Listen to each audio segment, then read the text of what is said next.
दोस्तों, इस रिपोर्ट में इजराइल, गाज़ा, यमन और मिडिल ईस्ट की तमाम खबरें तो आपके सामने रखूंगा ही, लेकिन भारत के सुप्रीम कोर्ट से आ रही एक बड़ी खबर सबसे पहले आपके सामने रखना चाहता हूं।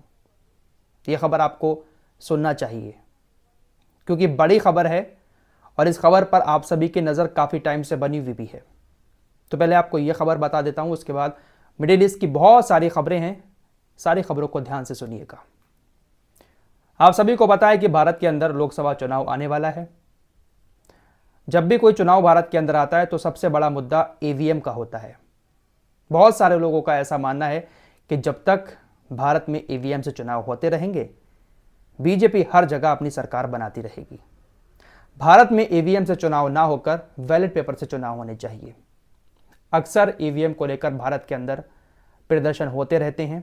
अभी हाल ही में आपने देखा होगा, दिल्ली के अंदर बहुत सारे सुप्रीम कोर्ट के वकीलों ने, बहुत सारे सोशल एक्टिविस्ट ने बहुत सारे प्रदर्शन किए थे। बहुत बड़े पैमाने पर ईवीएम से चुनाव ना करने का कैंपेन चलाया गया। आपने बहुत सारे वीडियोस में देखा होगा, लोगों के बयान भी सुने होंगे। सैकड़ों याचिकाएं सुप्रीम कोर्ट में दायर भी की गई कि ईवीएम से चुनाव ना कराए जाएं, ईवीएम पर भारत के अंदर तुरंत बैन लगाया जाए, क्योंकि ईवीएम हैक हो सकती है और ईवीएम के घोटाले की वजह से ही बीजेपी हर जगह पर चुनाव जीतती है। इस तरह की बहुत सारी याचिकाएं सुप्रीम कोर्ट में दायर की गई थी। लेकिन अभी बड़ी खबर आ रही है कि सुप्रीम कोर्ट ने ऐसी सभी याचिकाओं को खारिज कर दिया है।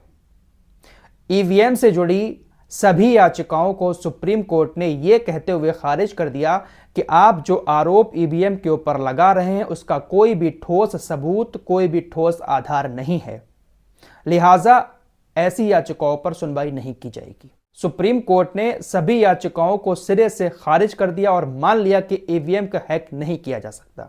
आपके पास कोई भी ठोस सबूत नहीं है, ठोस आधार नहीं है, इसलिए आपकी याचिकाओं पर सुनवाई तक नहीं की जाएगी। जब सुप्रीम कोर्ट में या किसी और कोर्ट में याचिका दायर की जाती है तो सुप्रीम कोर्ट उस पर सुनवाई करता है। जो भी मामला आता है सबके सामने उसको दिखाया जाता है। लेकिन इस याचिका पर, जितनी भी याचिकाएं ईवीएम से जुड़ी थी, इस पर सुप्रीम कोर्ट ने नजर ही नहीं डाली, अपने पास आने से पहले ही रद्द कर दिया। यानी अब भारत के अंदर जो चुनाव होंगे वो ईवीएम से ही होंगे। जो भी कैंपेन चलाए गए वकीलों की तरफ से, सोशल एक्टिविस्ट की तरफ से, सारे कैंपेन बेकार गए। भारत के अंदर चुनाव ईवीएम से ही होगा। आइए अब मिडिल ईस्ट की तरफ चलते हैं। सबसे पहले बात करेंगे वन एंड ओनली हूतीस के बारे में। कल से मैं आपको बहुत बड़ी बड़ी खबरें हूतीस से जुड़ी बता चुका हूं। एक और बड़ी खबर सामने आ रही है। रमजान के महीने में हूतीस ने फिर कहा है कि अपने ऑपरेशन को हम और तेज करने वाले हैं। सैयद अब्दुल मलिक अल हौती, ये काफ़ी बड़े नेता हैं हूतीस के, इन्होंने एक बहुत बड़ी बात कही है कि अब तक तो हम अदन की खाड़ी और लाल सागर में ही अमेरिका, ब्रिटेन और इजराइल से जुड़े जहाज़ों को टारगेट कर रहे थे, लेकिन अब हिंद महासागर से होकर केप ऑफ गुड होप और दक्षिण अफ्रीका की तरफ जाने वाले इजराइल से जुड़े हर एक जहाज़ को भी अब हम टारगेट करेंगे। यानी हिंद महासागर से भी अगर कोई जहाज़ गुजरता है और अफ्रीका की तरफ से होकर इजराइल की तरफ जा रहा होगा, उस पर भी अब हूतीस हमला करेंगे। लाल सागर में हूतीस ने इजराइल जाने वाले जहाज़ों का रास्ता बंद कर दिया है, तो हिंद महासागर से होते हुए, अफ्रीका से होते हुए एक लंबा रास्ता तय करके इजराइल तक जहाज़ पहुंच रहे हैं। दुबई के बंदरगाहों तक पहुंच रहे हैं, वहां से माल इजराइल तक पहुंचाया जा रहा है। तो हूतीस ने कहा है कि अब हिंद महासागर में भी और अफ्रीका का जो समंदर है, उस रास्ते से जो जहाज़ इजराइल से जुड़े हुए जाएंगे, हम उनको भी अब टारगेट करेंगे। बाकायदा इस बात का ऐलान हूतीस की तरफ से कर दिया गया है। तो एक बड़ा लंबा ऑपरेशन समुद्र के अंदर हूतीस अब चलाने वाले हैं। अमेरिकी सेंट्रल कमांड ने आज फिर जानकारी दी है कि हूतीस ने 2 एंटीशिप बैलिस्टिक मिसाइल का इस्तेमाल करके अमेरिका और ब्रिटेन के जहाज़ों पर हमले किए, लेकिन कोई नुकसान नहीं हुआ। हमने उनके हमलों को नाकाम कर दिया। लेकिन हूतीस का कहना है कि हमने जो हमला किया उसमें अंग्रेजी जहाज़ अच्छा खासा डैमेज हुआ है। ये जानकारी सिर्फ हूतीस ने नहीं दी है, टाइम्स ऑफ इजराइल ने भी इस बात की जानकारी दी है। मिसाइल हमले में लाल सागर में जहाज़ डैमेज हो गया है। UKMTO की तरफ से इस बात की जानकारी दी गई है। तो सुबह हो या शाम हूतीस अपना काम लाल सागर के अंदर किए जा रहे हैं। दोस्तों, सैयद अब्दुल मलिक अल हौती ने एक और बहुत बड़ी बात की है और ये वाकई में बहुत बड़ी बात है। इन्होंने कहा कि पूरी दुनिया के अंदर 50 से ज़्यादा इस्लामिक देश हैं, लेकिन फिलिस्तीन की मदद के लिए हमें या दूसरे संगठनों को कोई हथियार सबसे ज़्यादा मुहैया करा रहा है तो वो सिर्फ और सिर्फ इकलौता ईरान है। ये बात अब इन्होंने खुलकर कह दी है। फिलिस्तीन के लिए जो भी संगठन लड़ाई लड़ रहे हैं, चाहे फिर वो हमास हो, हिजबुल्ला हो या हूती या कोई और, सबको हथियार ईरान मुहैया करा रहा है। बाकी इस्लामिक देश कुछ नहीं कर रहे हैं। खुलकर ये बात अब्दुल मलिक अल हौती की तरफ से कही गई है।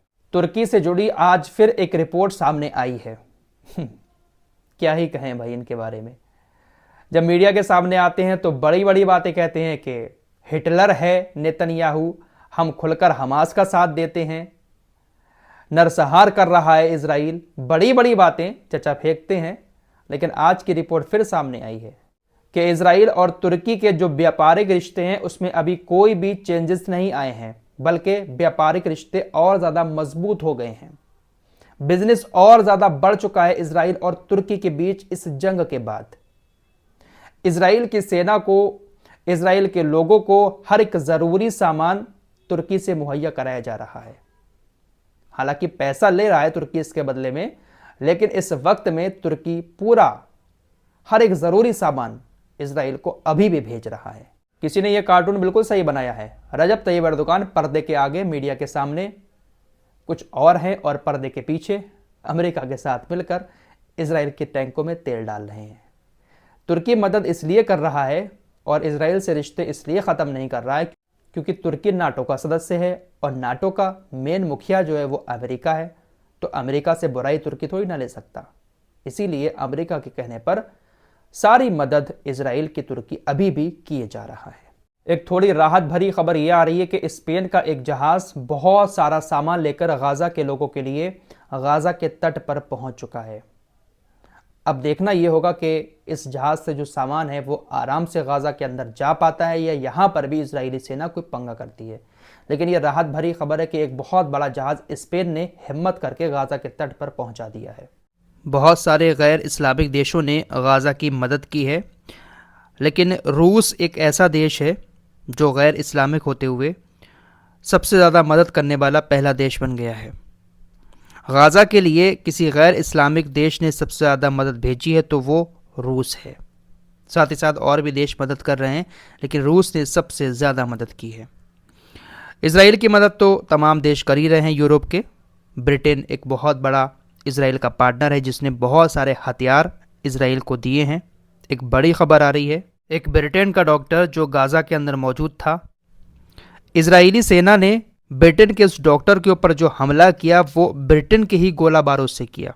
जी हाँ, इजराइल की सेना ने ब्रिटेन के डॉक्टर पर ब्रिटेन के द्वारा भेजे गए गोला बारूद से हमला किया, जिसमें उसकी हालत ख़राब हो गई। कुछ रिपोर्ट ऐसी आ रही हैं कि उसकी मौत भी हो गई है। फिलहाल इस रिपोर्ट में इतना ही। मिलते हैं कुछ और नई खबरों के साथ। तब तक के लिए अपना ख्याल रखिएगा। अल्लाह हाफिज़।